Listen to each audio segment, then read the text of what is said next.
Hello mga sis, eto na naman ako, magluluto ako ng butter chicken. So, magsisimula tayo mag-marinate ng chicken.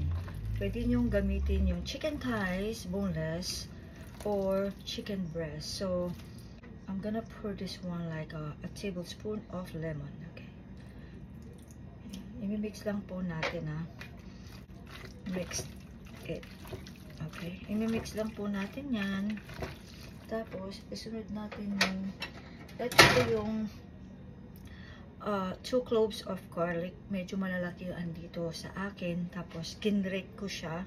Tapos, meron tayong ginger na grate ko rin. At saka, salt, cashmere powder. And this is garam masala. So, I'm gonna mix it everything. So, i-mix lang natin yan. I-mix lang. Pati yung asin. Yan.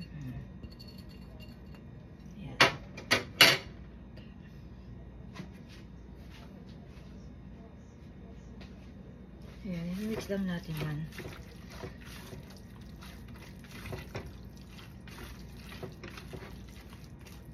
Nasa sa inyo kung gusto nyong dagdagan ng cashmere powder, okay? Kasi medyo maanghang po yan. So, ako hindi masyadong maanghang. Ang gusto ko yung konting kick lang po dun sa ating mixture. So, kaya na pong bahala. You can use until 1 teaspoon or 2 teaspoon, nasa sa inyo. So, I use only like 1/4 teaspoon of cashmere, okay?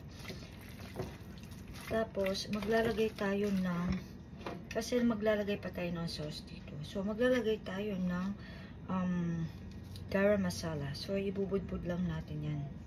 Ganyan. Ibubudbud lang natin.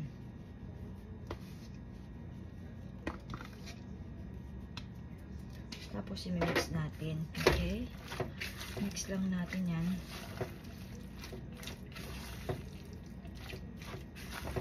Usually, pag nagma-marinate po ako dito, I use my hands. So, yan. Mix lang po, ha? Mix lang. So, ganyan. So, maglalagay tayo ng 1/3 cup of yogurt. Plain yogurt. Yan. Mix lang po natin ganyan.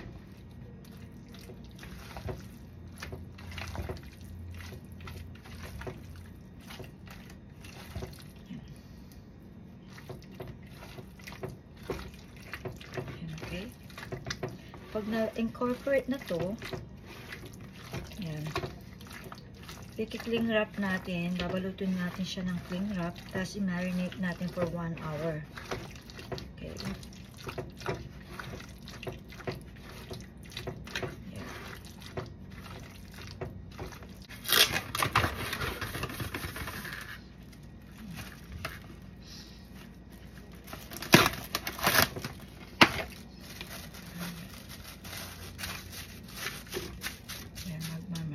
Lang, ha? I-marinate natin ng 1 hour. So, hit the broiler first for a few minutes. And then, ilalagay po natin yung marinate natin na chicken.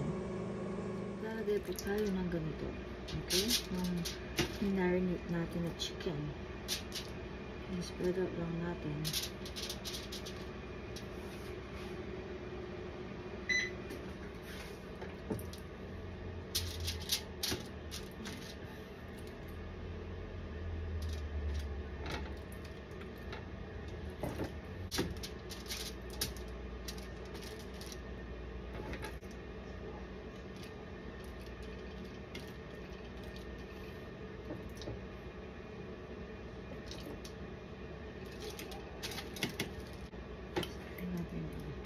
Lagyan natin ng spray lang natin ng yan po, ng oil bago natin ilagay sa oven. I-broil natin po ang chicken, okay? I-broil lang natin yung chicken natin dyan. Yan po. Hanggang maluto po siya. Tapos, i-flip po natin yan. Okay? So, nakalagay po yan broil at 400 degrees. Malapit na pong maluto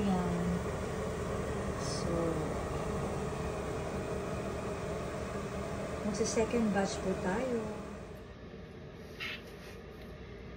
Alright. Yep. Po tayo ng butter. So, maglalagay tayo ng mga half cup of tomato paste, okay? Palulusawin natin dito.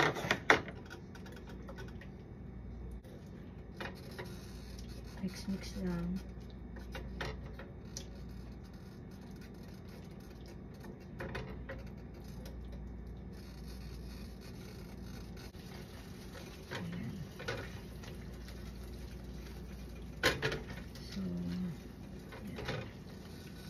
Pag nag-tick, tapos maglalagay tayo ng 1 teaspoon of garam masala. Okay, mga 3/4 na lang. Kasi hindi naman, okay, 3/4 na lang. Ayan, mga garam masala.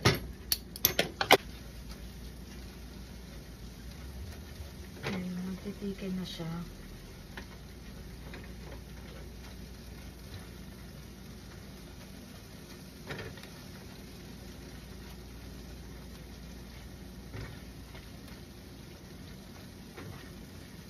Tapos, 1 teaspoon of ground cumin.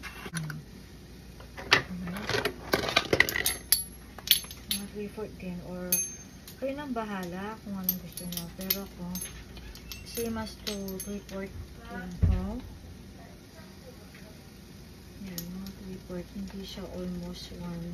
Okay. Oh. Ayun, tingnan mo dyan. So, yan lang natin yan.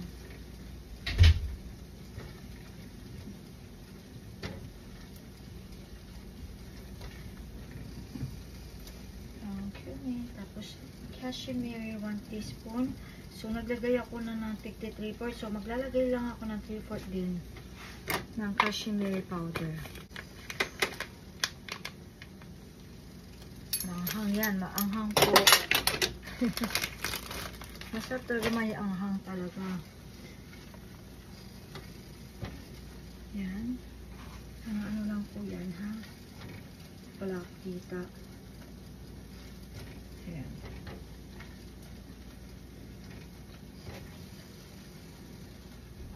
Tapos maglalagay tayo ng heavy whipped cream.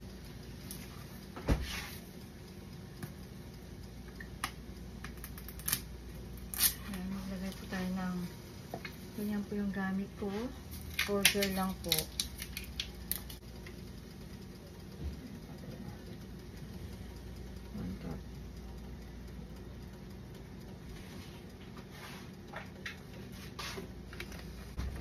Sasaluin po natin. Alright?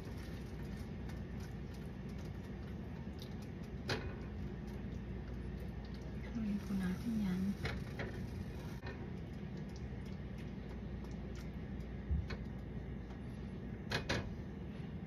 Tapos maglagay tayo na ito po yung fenugreek powder or methi powder. Tingnan natin kung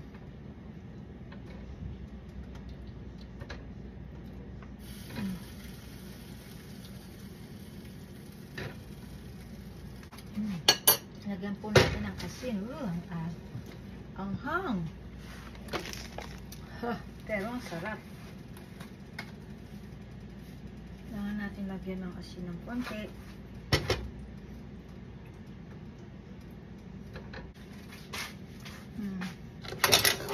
Report lang din. Okay lang.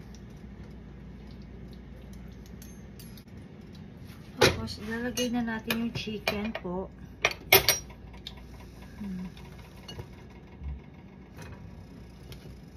Maglalagay na tayo ng chicken.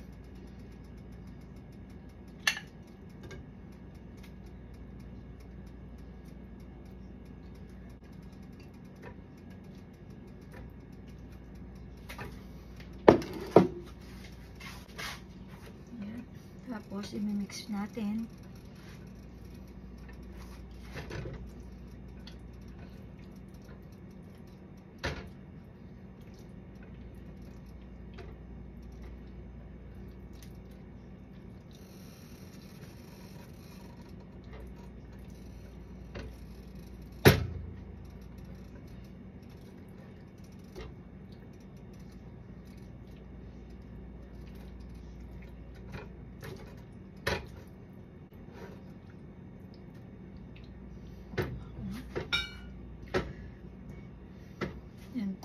na siya. So, titikman lang po natin ang ating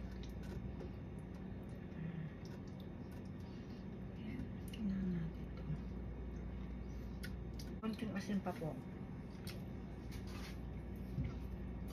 Sarap.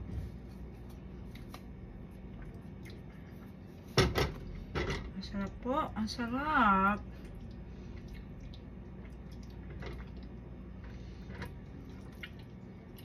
Sarap.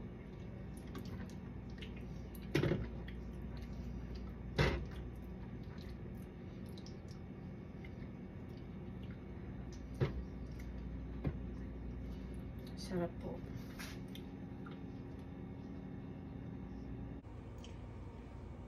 Ayan na po ang aking butter chicken.